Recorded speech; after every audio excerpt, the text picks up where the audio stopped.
We are setting out to prove today that we can make clam chowder right here from locally caught clams here in Indiana. So we are on Reservoir 29, one of my favorite places to fish here in southern Indiana. It's a gorgeous pit, and we've got some beautiful water today. It's crystal clear.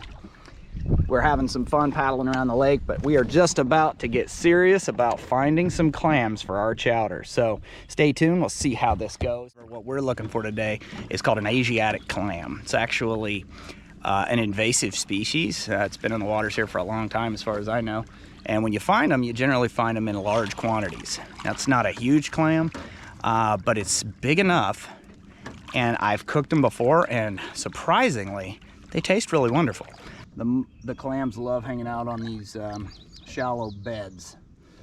So if we're lucky, we know there's a lot of shells here because we can see the bluegill beds are just filled with them.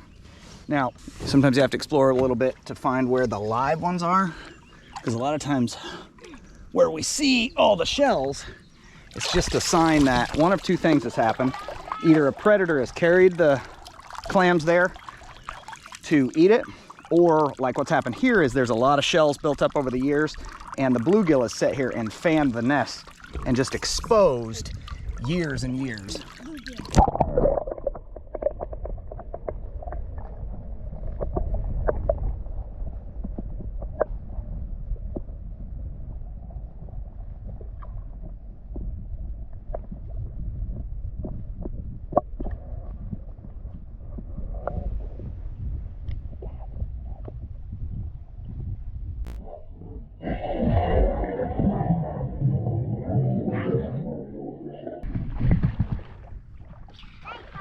Oh, easy on me, easy on me.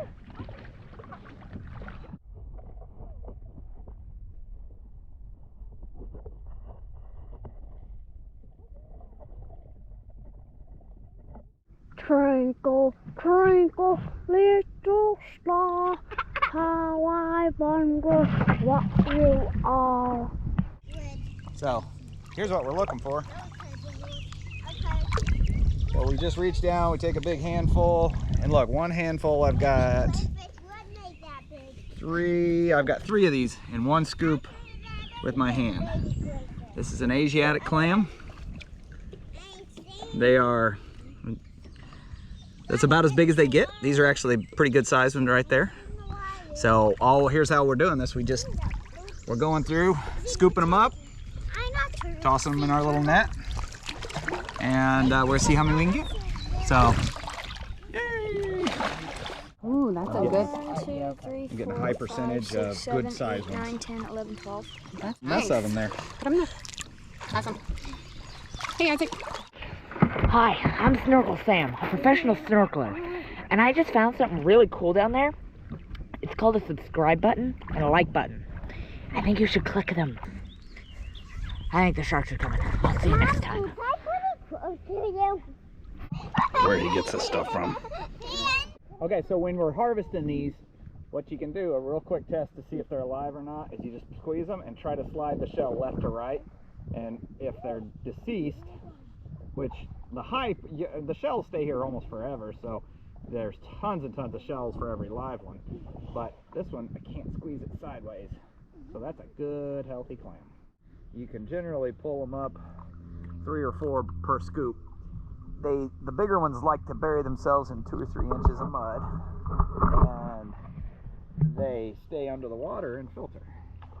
So scoop it up a little bit of mud, and that's all you got to do. Let me see if I can get a good handful here with a few live ones in it.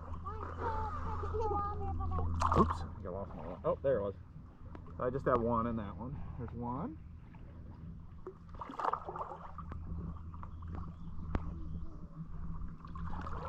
Here's one.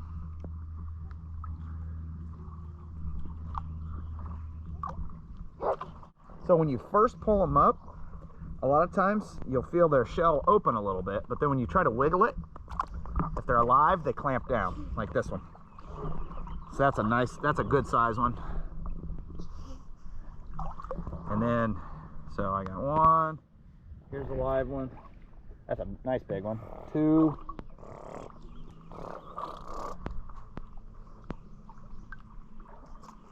Okay, I got 2 in that scoop. Okay, here we go. Let's see what we got. Okay, 1, 2, another nice big one. Yeah, just right from there. 3. And there's another one. 4. Look at that. See? Just how awesome this is. 5. And these things breed like crazy. You just about can't exhaust them.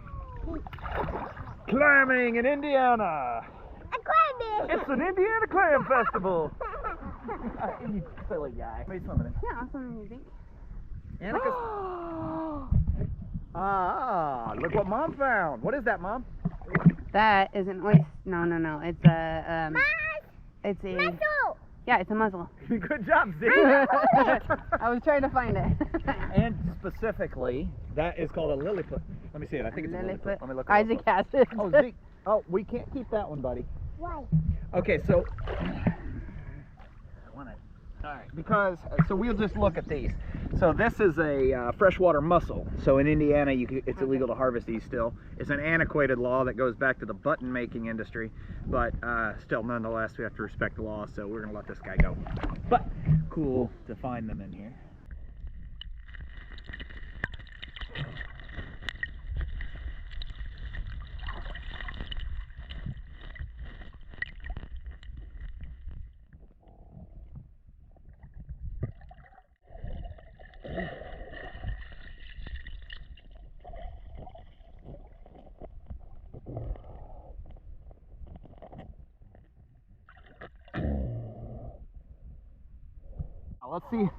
Let's take a look, see what the haul is here.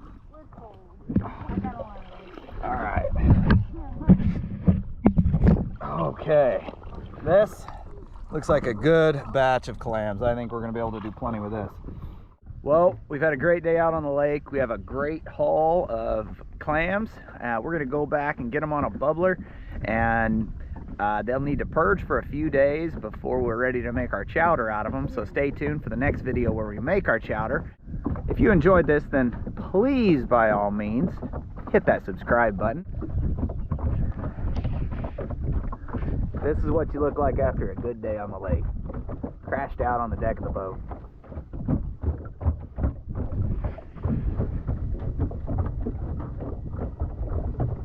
Indiana Clam Chowder. I'm peeing right now. Not here. Well, this is where these guys will be for the next 2 or 3 days. Basically what we'll do is we'll change the water out as often as it gets dirty. Might change it out 2 or 3 times the first day, and then once or twice a day after that, maybe less. Basically, whenever the water looks dirty, we clean it out. When the water stops getting dirty, that's when you know they're ready to go and ready to be cooked. But these are Asiatic clams, so you're just gonna keep them in cold water on the bubbler, and we get to kind of enjoy. We'll throw a few of them in our fish tank, and the rest of them are gonna go into our clam chowder. So tune in for the next video. We'll show you cooking the clam chowder here in a few days.